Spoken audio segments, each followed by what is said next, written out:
Item 1, apologies for absence. We have apologies from Councillor Adair and we have Councillor Maureen Stockwood as substitute. No, I haven't heard from Councillor Hetherington, so I don't know. Item 2, any declarations of interest? No, and if anyone thinks of anything, then of course they can raise it on the agenda. Item 3, minutes of meeting held on 17th of September 2019. Is it everyone's wishes that I sign these minutes as an accurate record of what occurred that evening? Yeah. Yeah. Okay, thank you. Any comments on the minutes? No. Okay, thank you.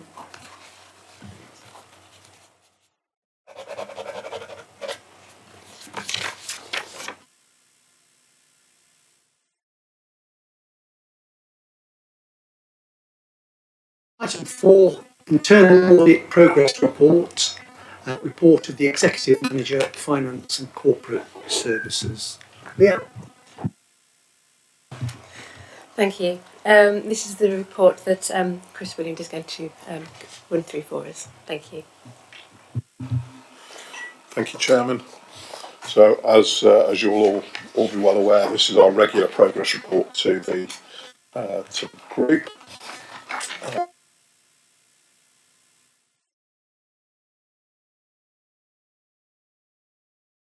Through the highlights. Section 1 sets out the progress against the plan for the year, and as Leanne and Peter's covering note says, we're about 3/4 of the way through the programme, so we're just about on track to deliver the plan as agreed during the course of the year. Section 2 of the report summarises the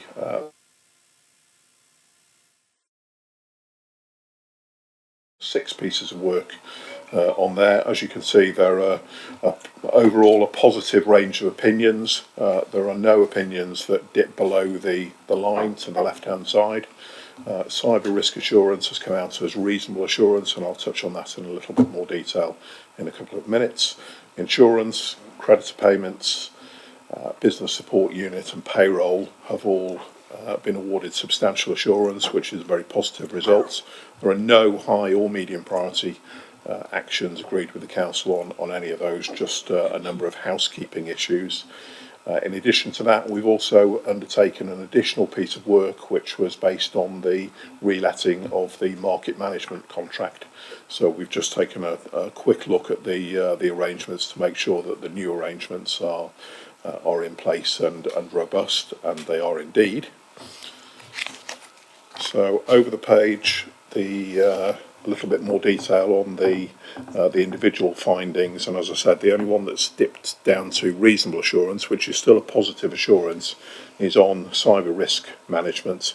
Obviously a very topical issue, very important issue for the Council, and I know I can't remember if it was 2 or 3 meetings ago we had Greg come along and talk about the security of the IT systems within the Council.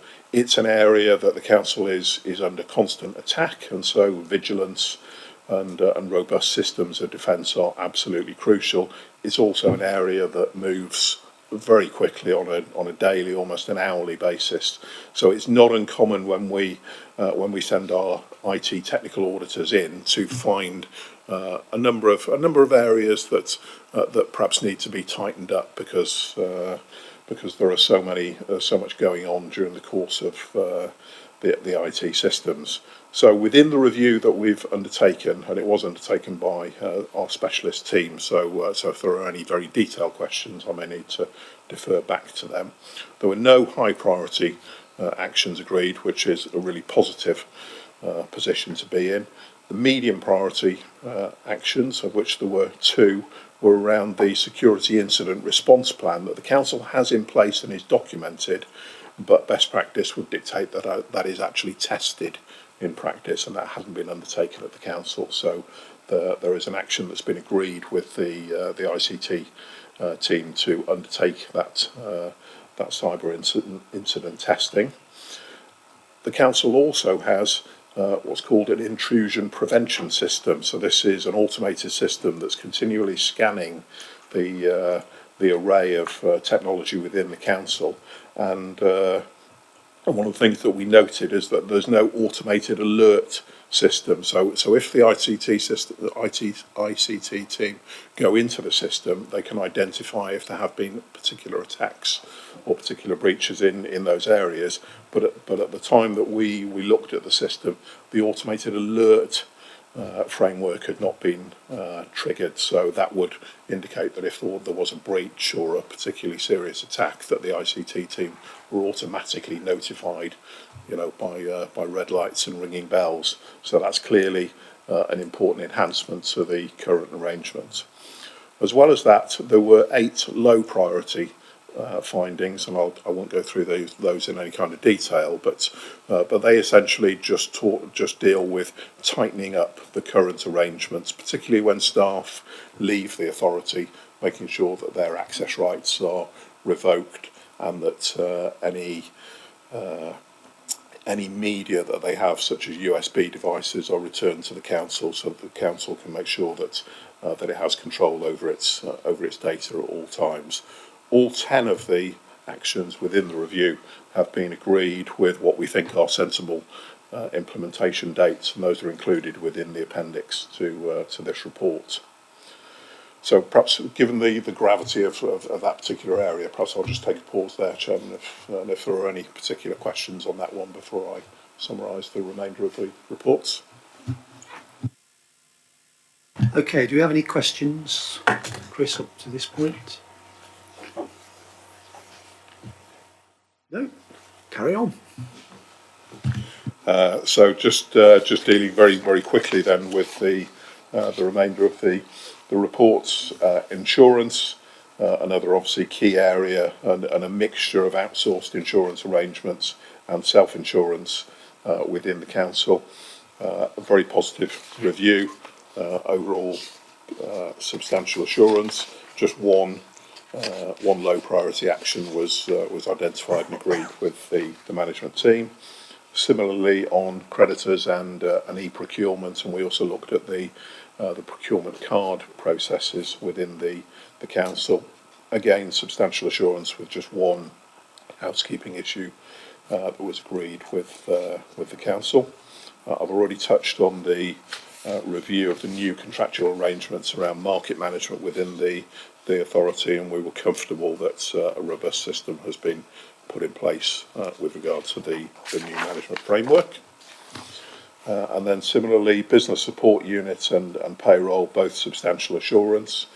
Business support unit, there was 4 low priority housekeeping actions, none of which were of any particular merit, but all were agreed by management.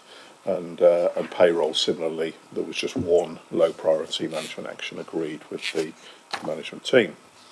Then section 3 just looks ahead at the remainder of the internal audit programme for 1920. Enforcement has already been issued as a final report, so that one will come through to the next meeting of the group. And the remaining 4 items on there are all planned in the first couple of months of the new year, so the programme will be completed in good time, probably by the end of February, I would imagine. So that's really all I had to comment on, Chairman. Happy to take any questions. Thank you, Chris. Do we have any questions, Chris, this evening? One question. Councillor Stockwood. John Stockwood. Thank you very much. On the cybersecurity report, we talk about how levels of uptake of training on phishing issues is a key indicator in how you think the risk is being managed. What's the impact of councillors' uptake on e-learning on the phishing course, on the level of risk that's being considered? I don't have any precise detail on the actual level of taker, but I would absolutely confirm that an IT system is only as good as its weakest link, and so the responsibilities and the arrangements for councillors are equally as important as all of the staff within the authority.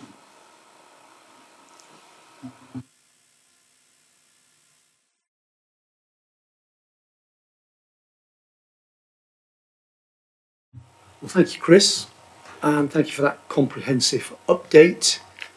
I know that over the most of the years, if not all of the years, the external auditors have given us an unqualified report each year. And I've no doubt that the professionalism of your team has had a lot to do with that. Absolutely sure. So thank you very much. You're very welcome to stay for the remaining items, but we won't be offended if you have other things to do. Thank you very much. Thank you.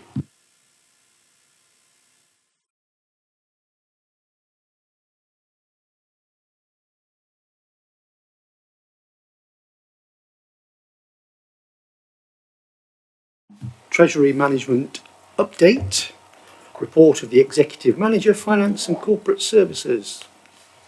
Leanne.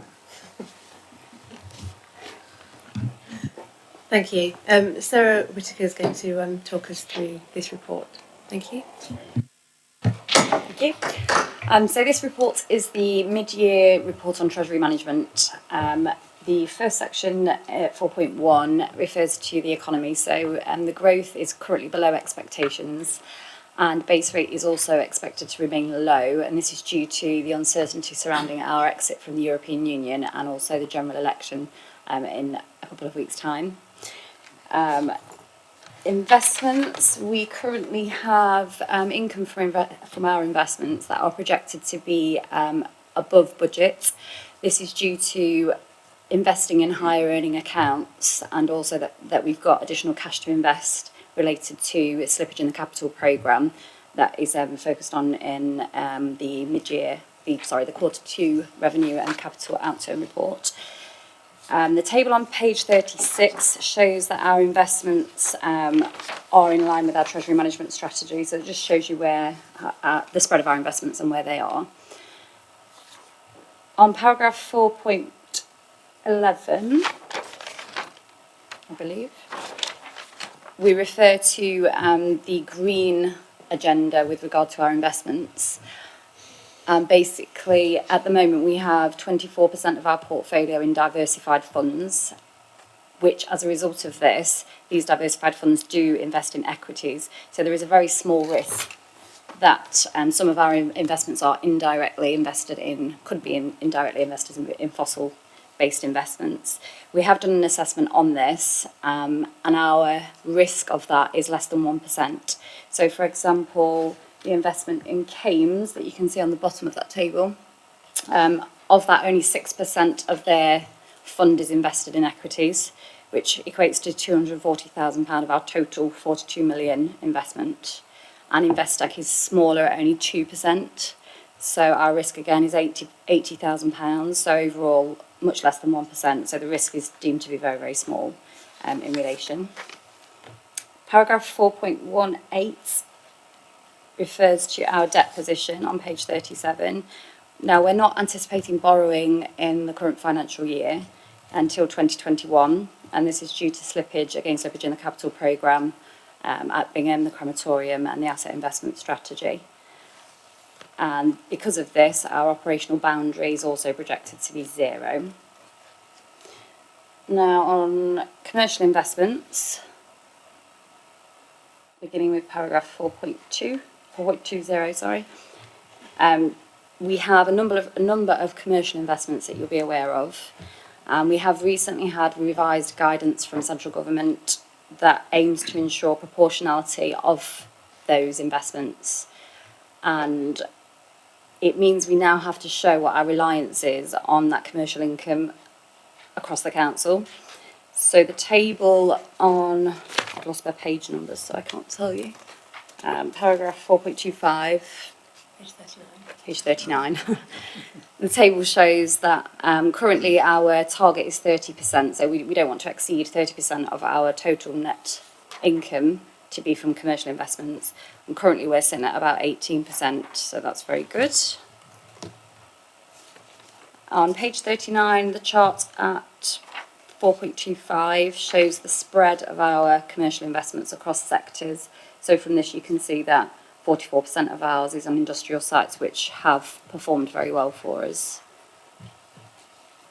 Our Treasury Management advisors have also commented that we do have a good balance of our investments, and we spread the risk very well.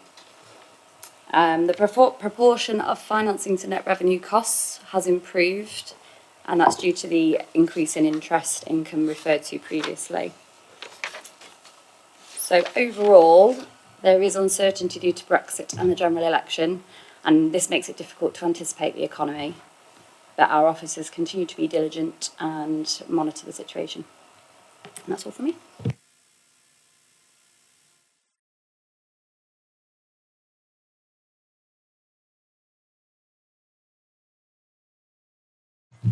Thank you, Chairman, and thank you for the update on the Treasury Management Report. A quick question on paragraph 4.7, page 34, investment income.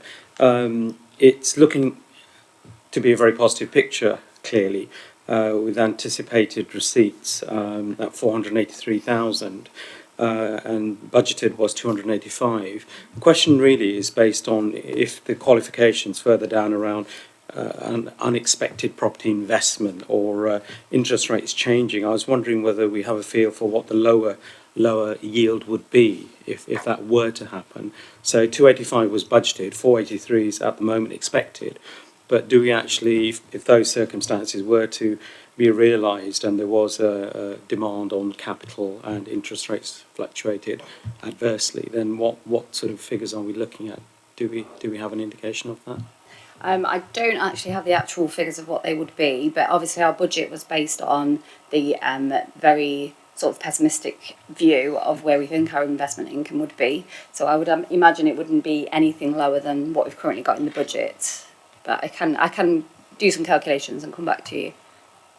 I mean, that would be useful, but my assumption is that the 285 was the pessimistic figure, so it's not going to fall below that. So it's really just an assurance that that is based on that sort of criteria. But thank you for that clarification.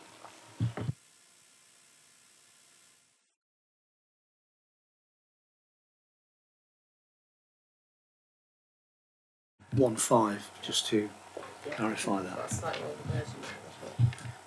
Yes, right, that's okay. Any other questions? Are we happy? Let's see what's the recommendation?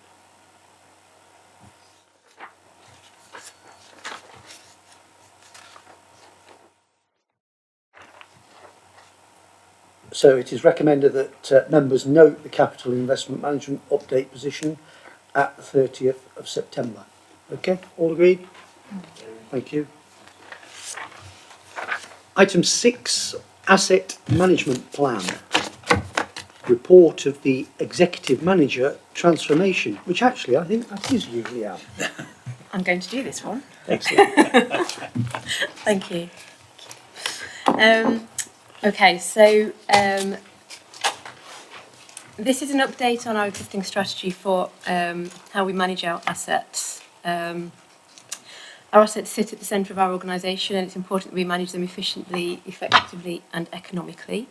We have a diverse property portfolio ranging from community assets, community centres, parks, open space, through to our commercial property portfolio and our investment portfolio. So they generate a revenue and income for the council, as well as supporting local businesses and business growth.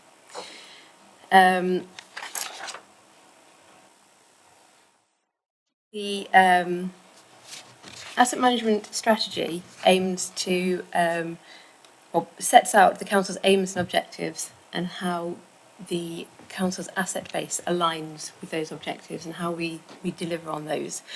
And on Appendix A, you'll be able to see the asset management strategy on a page setting out the aims, the purpose, how we deliver on those aims, the performance measures and the policies and strategies that sit across the council in all areas of the council. So sometimes it's the perception that the property team manages the assets, and whilst they do to some extent, it's a council-wide responsibility, and it's embedded in the corporate structure of the authority.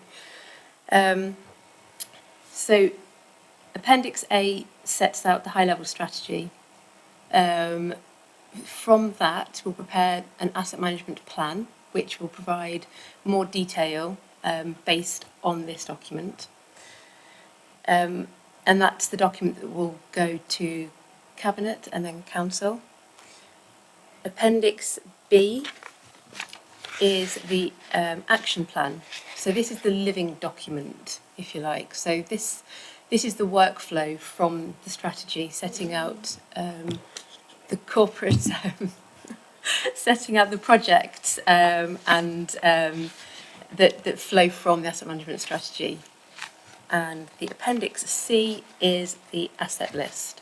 The other document that isn't here that will also be refreshed is the acquisition and disposals policy, and that sets out the mechanisms behind buying and selling assets and how we should be doing that. Councillor Walker requested that Councillor Edivine attend the meeting as well. So we're here to answer any questions. Thank you. Any questions? Councillor Gray. So looking at Appendix A, where we have our aims, purpose, delivered through, etc. And this is just sort of impressions. Looking at, for example, quality of life and running through through that document with the example of, say, our allotments in our portfolio, how would they stack up on this? I don't see where a lot of the things on this matrix seem to be around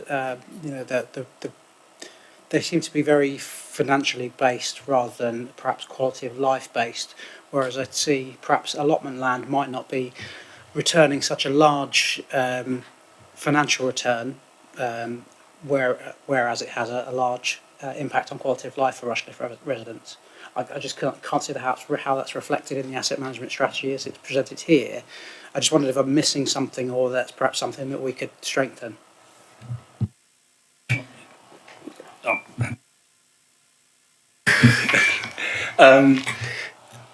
I think, well, Leanne may correct me, but I would say that Appendix A is actually about is actually the guidelines for our commercial property investment.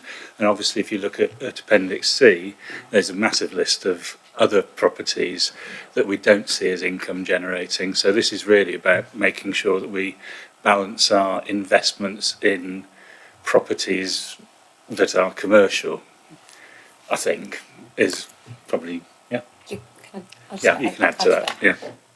Thank you. Yes, it does include all assets as well as the commercial assets, and allotments are on our allotment list, and it might fall within various categories, but not specifically obvious in terms of quality of life. So that is something we can strengthen. It might be, you might think it could be service delivery, impact on the environment, supports communities and partners. So it could fit within lots of those different categories. And we do have allotment, and we do have an agreement in place to make sure they're delivered in the right places for the communities, and the uptake is high. And we review those to make sure that they are delivering. But in terms of that quality of life objective, I take that on board, and I can strengthen some of this information to reflect that.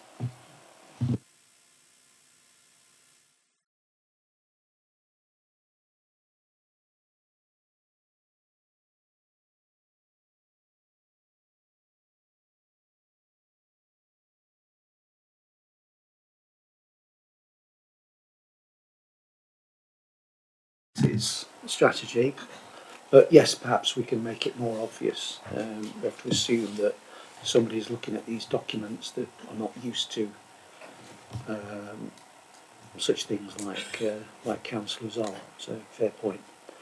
Any other questions or comments? Councillor John Stockwood. And the table before us in Appendix A says it's from 2019 to 2024. The asset management plan talks about being for 2016 to 2019. Can I perhaps, what is the asset management plan for 2020 to 2024 for this, so that the plan is implementing the strategy for the years in the future?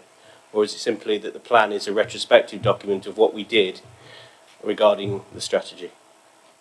Yes, so we have an asset management strategy and plan in place at the moment. The asset strategy has been reviewed as per the document in Appendix A, and the action plan is the one that's currently in place. And once the asset management plan is rewritten, the action plan part of that will be rewritten as well, and then project forward to follow the same years as the strategy. So that's the existing document, looking back, because I don't know that it's been to scrutiny in a long time, if ever. So I thought it would be useful for you to see back the action plan and the work programme that's gone before we review it and then go forwards. But it will align once all the documents are prepared and go to Cabinet. They will all align and be updated. Right. It's just that scrutiny. This isn't a scrutiny of the plan going forward. This is scrutiny reviewing what's been done in the past. Then, because we haven't actually seen the plan for 2024 to 2024. The action plan does include, so it includes items that are ongoing and will be just transposed onto the new plan.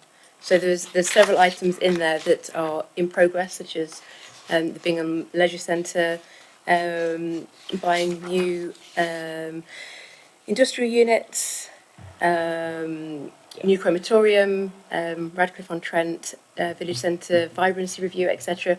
All of those are ongoing. So it's a living document, which just gives you a picture of a particular time frame, and all those projects that are still ongoing will form the beginning of the new phase. So it is a living document, so it's still appropriate. With regards to the proposals for disposal, etc., would it have been helpful to provide the list with including which are surplus to requirements? Because the original asset management list actually showed which properties were surplus to our requirements at the current time. I think the list that we've been given talks about some of what they are, but whether or not we're looking to dispose or keep. And then moving on, what I'm getting a lot of at the moment is correspondence regarding should we be using our agricultural land for more trees? And we should have a programme of promoting trees, which I thought was going to be why Andy had to come tonight. But yeah. So if we have pieces of land which are surplus to requirements, is our future strategy for utilisation or disposal going to look at whether or not we could plant some more trees? Yes, is the short answer. No, it's much shorter than my question, isn't it? The longer version of that answer is that we're reviewing the carbon management policy at the moment, and flowing from that. So one of the documents that feeds into this will be the revised carbon management policy, and from that will be what can we do in our own land to offset carbon. And then that will feed into the asset management plan and how we can deliver on that with our own assets. You finished? Yeah. That's just...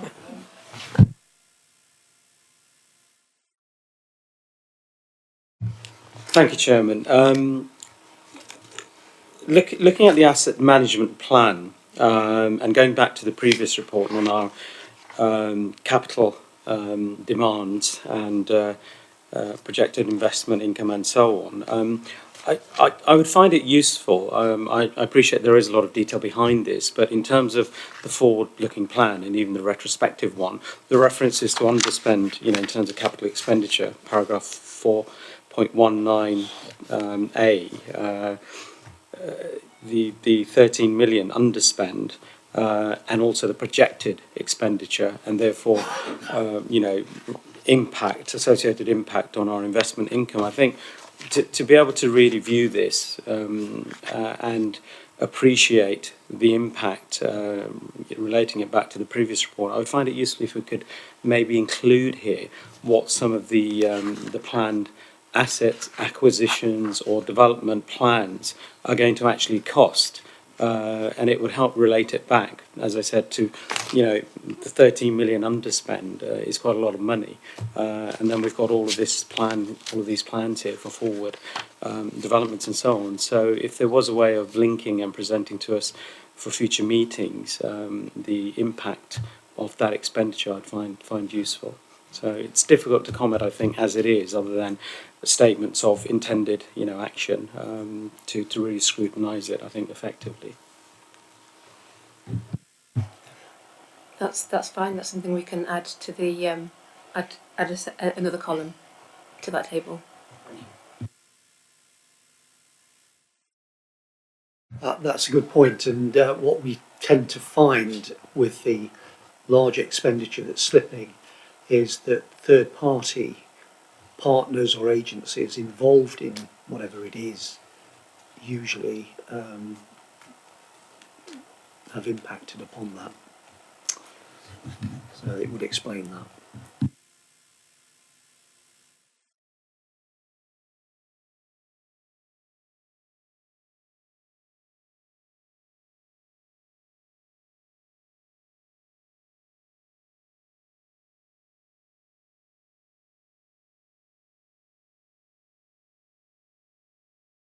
Our asset list, which is some allotments in Bingham on or off Hill Drive. I think Bingham pay probably about £1 a year for them or something. That sounds about right. Whatever it is. Unless a key strategic asset. So presumably that will be updated Yes. by the time it goes to Cabinet. Yes, it That's was. the 7th one from the top on the pages. Page 60. Allotments, Hill Drive, Bingham. Where are we? 7th or 8th from the top. It's a bit small. Page 60. New glasses, Francis. Right. That's page 58. Page 60. And the reason is because the description is different. It didn't sort with A. Land used for all. Allotments, Hill Drive, Bingham. I can see it there. All right. Sorry. Well, it's not on my it's not on my version. Yeah. Oh well. It's on see. page I get 60. special The next line down. Mr. Chairman, with regards to I take it. I take it that it's correct. down. Yeah. There's no numbers on my pages. Okay. With regards to the recommendation, though, this document that's presented to us is a report on what's happened. It's not a report on what's going to happen, or it seems to be a report on what's happened and what we've been doing. So I don't quite understand how the recommendation. What changes could we actually make to this report? Because it's a list of what we've done. Are you going to see? Are we? I mean, as a scrutiny group, we're being asked as a recommendation, to make it consider any changes. But I can't change what's happened. So what would I be changing? Sorry, perhaps somebody could explain. Can I just say something? Yeah, That was, I think I had a similar feeling. And then that's with the strategy, that's why I thought it would be useful to have everybody in here to kind of talk about the kind of the strategy and how that relate, that was the kind of, how are we looking to achieve this strategy and what's the plan kind of moving forward with it. But yeah, just echoing your point really. How are we going to meet these objectives is what I'm kind of thinking.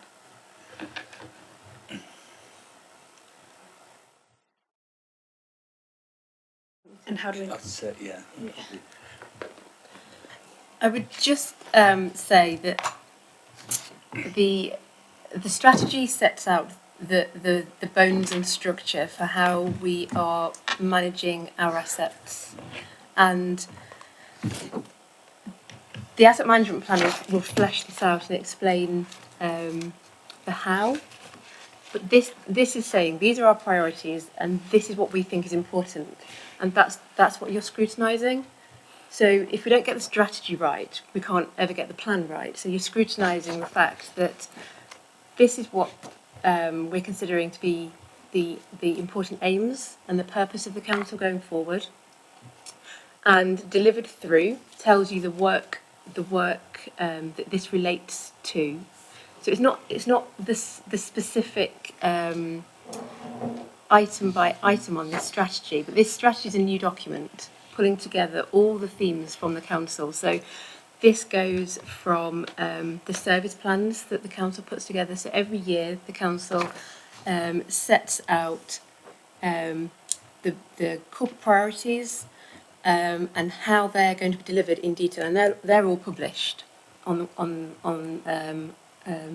the internet, on our website, and that's referenced at the bottom in documents in 2 or 3 of those very bottom columns across in here. So it's very much a document to sort of say assets are managed as a corporate resource, and it's embedded in the organisation, and it's everybody's responsibility to make sure they're managed efficiently and effectively. And we do this in these ways, sort of set out in the strategy. And all these policies are highlighting. So if you looked at a service plan, for example, you would see. So in the transformation service plan, you would see delivering the crematorium, delivering. Getting vacant possession of the depot and building, getting a development scheme and projects like that. So that's how you see the work outputs from this document. So really, it's your opportunity to comment as to whether you think the aims are fundamentally wrong. We've missed something important like quality of life, like making that more obvious. And that's the purpose of the scrutiny at this point.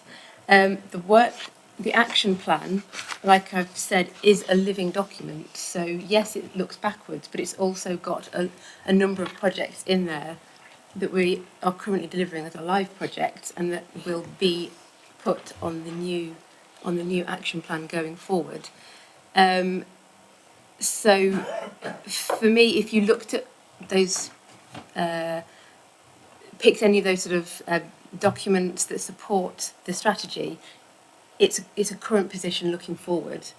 It's not a document looking backwards, and that's what we're here. That was my understanding of what we're here to scrutinise, to see whether this strategy sets out the aims in the way that you would expect to see them, or whether we've missed anything significant, and then the how comes afterwards.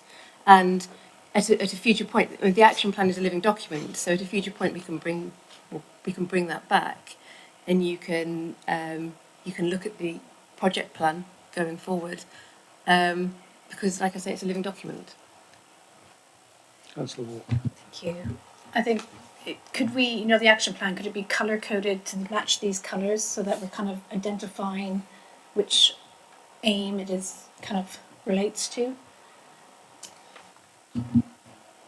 We could, but it could be quite colourful, because I'm just thinking a lot of the projects will cover many of those.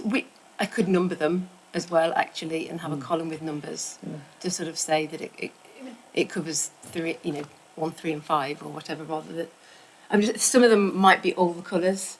Yeah. It'd be quite a loud document, I think, if you had that all together, but open to suggestions. It would just be nice to see what these aims relate to in real time, in real life, and how we're meeting, how are we actually meeting these aims? Because that's the bit that'd be fun to scrutinise. Would be like, okay, so we've got a big gap in one of those columns, or that would be the bit like, okay, where are we seeing the weakness along these aims? Okay. As an idea. Yeah, and I think it's step by step. So this is the asset management strategy. So is there anything here that you're expecting to see that isn't covered? From this document, I'll be preparing a bigger document, the asset management plan, that pulls these themes and puts them into a plan, of which the action plan sits in the appendix of. So we can bring it back for further scrutiny at another point if you want to scrutinise the plan in more detail, or we can bring it back. That's not a problem. It's being clear about what it is you want to scrutinise so that it can be as effective as possible. Well, can I suggest we have another look in 6 months' time, perhaps, when you have a chance to update it and stuff. Yeah, Yep. It's a very busy document, so. This bit. Yeah, there's a lot to take in, really. Councillor John. Chair. So across the top we've got 6 aims. One is provides value for money and secures efficiency into the future, and one is supports communities and partners. So, for example, if we had a community hall in West Bridgeford, we'd be supporting the community by keeping it, but we'd be looking for value for money and securing efficiencies for the future as well. How do we balance the different aims? What weighting do we give to each one? Possibly is a question for me. I think basically you have to assess each individual example against all of the aims, because there are going to be certain things that are balanced in different ways, and I think that's that's why you've got a menu of things you balance it against. So if you're looking at something, you have to consider all of those, and you would have to allocate a weight to them. There's no weight allocated across, sort of in up front. It has to be a judgment, hasn't it? I would say. I don't know. I mean, do we say automatically that overriding importance of the environment means that that's given more weight than others?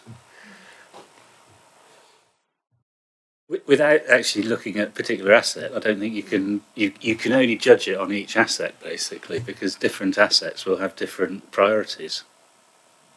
Well, surely.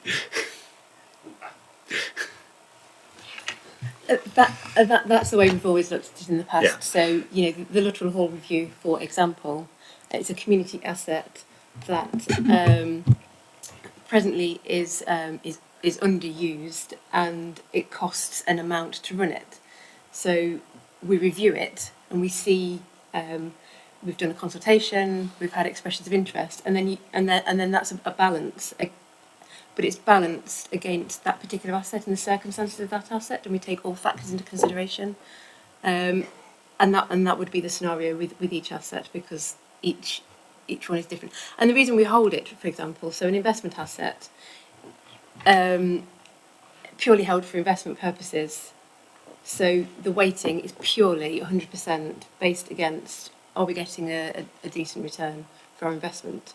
So that's quite easy. When you come to and parks, so it's a park if it's well used with play equipment on, it's fully on the sort of the community side of the spectrum, and then you get the grey areas in the middle, and it's a judgment based on each individual asset, taking all factors into consideration.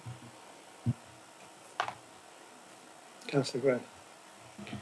Just on that point as well, as I read through, taking your example of parks, for example, where used and with play equipment, if you took that example and you had a less well used park, but perhaps if we put more play equipment on it, it would be more well used. So for example, we were not managing that asset correctly to deliver the community benefit. Is that, I couldn't see, again, obviously, if there was something on there to take that into account. Again, in our community halls, for example, things like online booking systems, there didn't seem to be a way where if I fed through each of these, that that missed opportunity would potentially be picked up in this matrix. And again, it may be that I've just not seen it; it's not stood out to me. But again, perhaps that could be something that could be strengthened, in my opinion. Yep, I can have a look to see how that can be strengthened. I think on that specific, we've got a community team that manage parks, and they have regular reviews, a capital programme to renew play equipment, sports pitches as well, for example. They constantly look to see the levels of usage, the cost, and have a capital programme to make sure that it's kept in good condition. So that would sit in one of the policy sort of documents in this strategy, which has the detail. So if you were to pick up that document, it would set out in that document. So the asset management strategy tells you where to look, if you like. It's a signpost document, and then the further detail and service delivery on individual aspects sits with each of the service areas, and they have the detail within them. Yeah, I think we have to be careful that we don't have something that is so crammed with text that it's not readable to the general public. So you're right, it is to point them towards the correct way. Did you want to come back? If I could add. It is just adding that thing which actually underlines the point I made before. It's on individual things, that this is the strategy, and when you look at actually individual assets, if you're considering an individual asset, you would have to balance all of those 6 headings, if you like, against the asset that you're considering, which I think which is why I said earlier, there's no prescription that says that weight is that much. It's going to change with different assets. Councillor Mrs. Stockman. Thank you. I'm a substitute on this one, and I have done that many times, although I've never actually been on corporate governance over many, many years. But when I came along in the past, it used to be a red, amber, green system. And it was extremely helpful to point out which areas were giving some cause for concern. To have just this, huge plan or strategy before us can be confusing, especially as to someone who has to substitute at the last minute because of circumstances. So I do urge officers to look at perhaps a way of making it a little bit clearer. I don't think it's up to us to come along and then question on that huge list. What about that one? What about that one? What about that one? So how it's going would be, any areas of concern, not necessarily being critical, but, concerned about them would be helpful to this committee, I feel.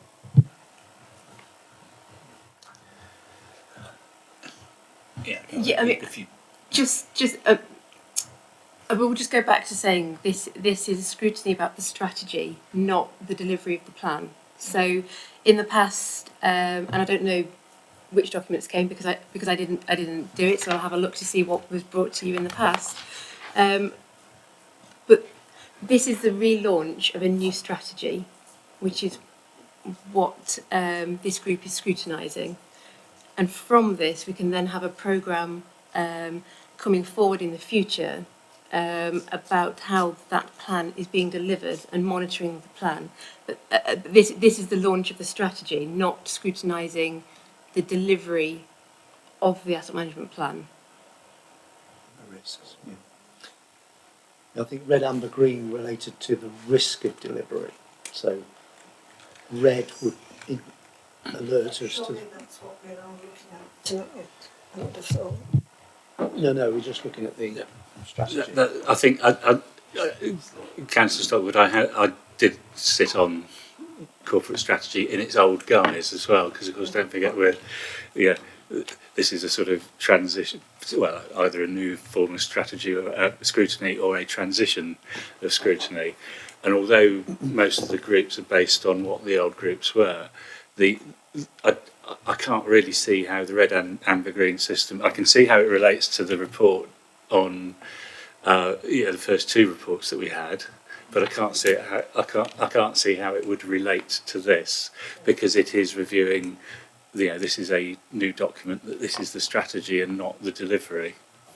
Because red, amber, green is surely about delivery. Yeah. Because you're highlighting things that are going well, things that this is highlighting the thinking behind how we look at our assets. And I'm It's not just sure. a different interpretation by me, possibly, of scrutiny. Okay. Sorry, can I have, Yeah. I think I've asked you this already, but where do the aims come from again? Where were they derived?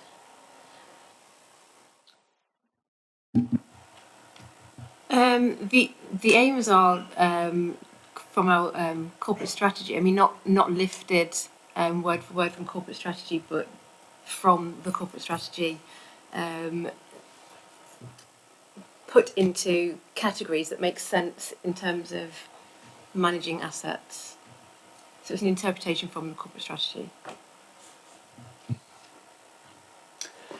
Very good. On paragraph 2, the recommendation is it is recommended that the contents of the report and appendices are noted, and any changes will be reviewed by Cabinet. And I suspect that Councillor Eddie Vean will be happy to take that on to our Cabinet colleagues' comments made this evening. And B, to consider the contents of the appendices and the structure set out to manage the Council's assets. And I think, Leanne, you've been given some ideas this evening. So I move that. Anyone prepared to second it? Councillor Gray, all agreed? Thank you, that's a majority. Any abstentions? Any against? One against, okay, thank you. Right, thank you very much. Item 7, Constitution. Report of the Executive Manager, Finance and Corporate Services.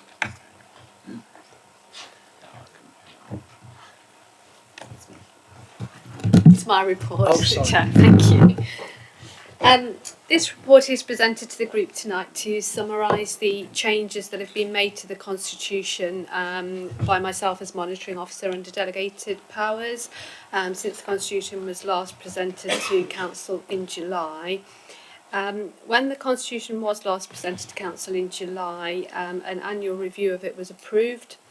It's intended, therefore, that the revised and reviewed Constitution be taken to Council in March rather than, as paragraph 1.2 says, in December, just due to the volume of business at that meeting. The recommendations are set out at paragraph 2, that the group consider and approve the revisions to the Constitution that have been made under delegated authority and recommend the amended Constitution for adoption to full Council, and that's at the March meeting. The reasons for the report and the recommendations are that the Constitution sets out in full really the Council's decision-making processes. Regular review of it ensures that it remains compliant with legislation and that it's efficient, transparent and remains accountable to local people. Paragraph 4.2 sets out the amendments that have been made since it was last presented in July. The amendments in terms of the process for opposition group leader questions and citizens' questions were made to provide more time to allow for the reports to be reviewed before questions needed to be submitted.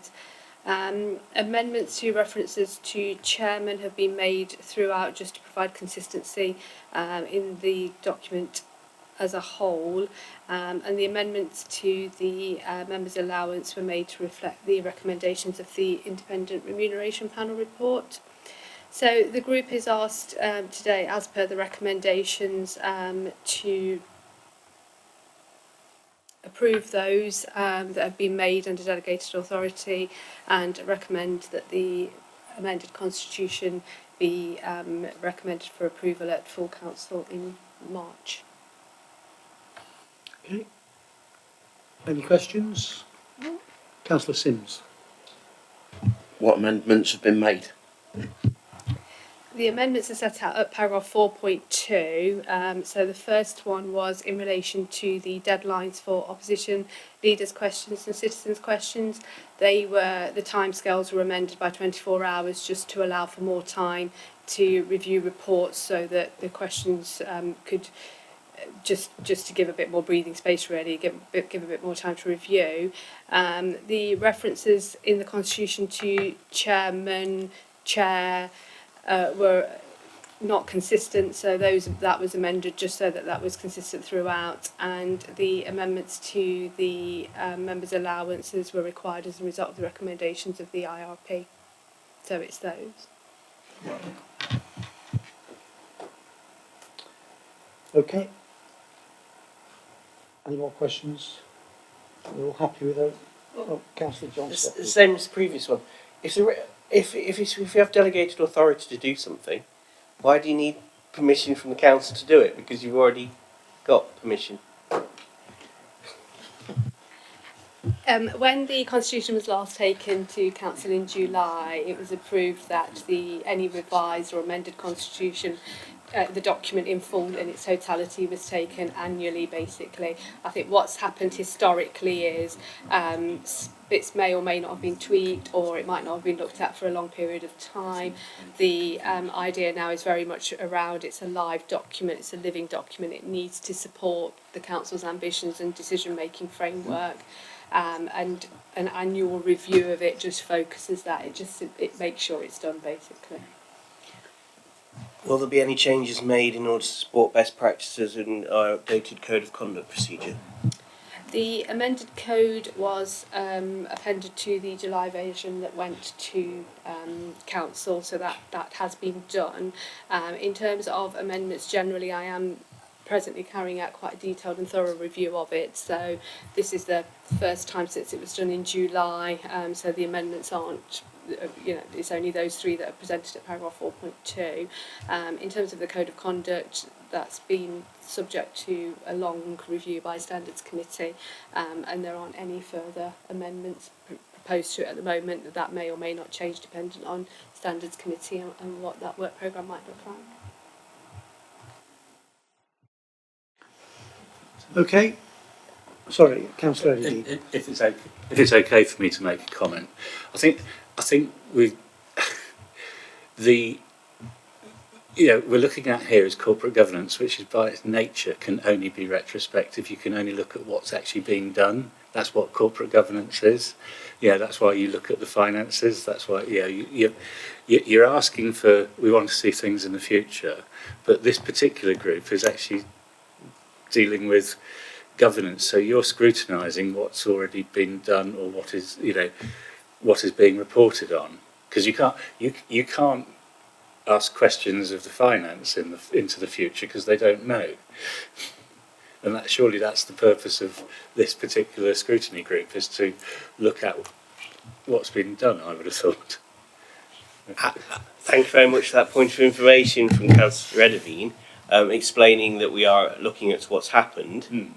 It makes a very interesting point about the previous agenda item where we were asked what's going to consider our aims for the next 5 years, which was in fact looking to the future. But we were looking at retrospectively looking into the future. But you were looking at a document that is being proposed to put forward the future. So this was your chance. No, well, because that's the document; it's already been done. You're not. It's okay. No, you were looking at a document of which you are being asked to approve it as a strategy, and whereas the future is the actual operational side of it. That's my. I'm. Excellent. Anyway, on this agenda item, then I understand the officer's points that they made. Okay, we have the recommendations as set out in paragraph 2 and repeated in paragraph 10. Recommendations: it is recommended that Governance Scrutiny Group C considers and approves the revisions to the Constitution made by the monitoring officer under delegated authority. D, recommends the presentation of the amended Constitution for adoption to Council. I move that recommendation. Can I have a seconder, please? Councillor Shaw, sorry, my glasses. Proposed and seconded. All those in favour? That's unanimous. Thank you very much. I think we've just got item 8, the work programme. And again, report of the Executive Manager, Finance and Corporate Services. Thank you. This is just the report setting out the future work programme as detailed at section 3. So in December, no, we are in December. In February. February. Yes. I was thinking, it is December, isn't it? In February, we've got internal audit progress report that Chris referred to earlier, the Treasury Management Strategy, internal audit strategy, external audit strategy, certification of grants and return annual report, and the work programme again. And then in May 2019, very similar items: internal audit progress report, internal audit annual report, risk management progress report, annual asset and investment strategy report, annual governance statement and work programme. So the recommendation is that the group agrees the work programme is set out below. Okay, Councillor Shaw. Am I reading this all wrong, or should that be February 2020? Yes. You're actually right. Yes. Well spotted. Any questions, comments? Thank you. And I think that concludes the meeting for this evening, councillors. Thank you for coming. And happy Christmas to you all.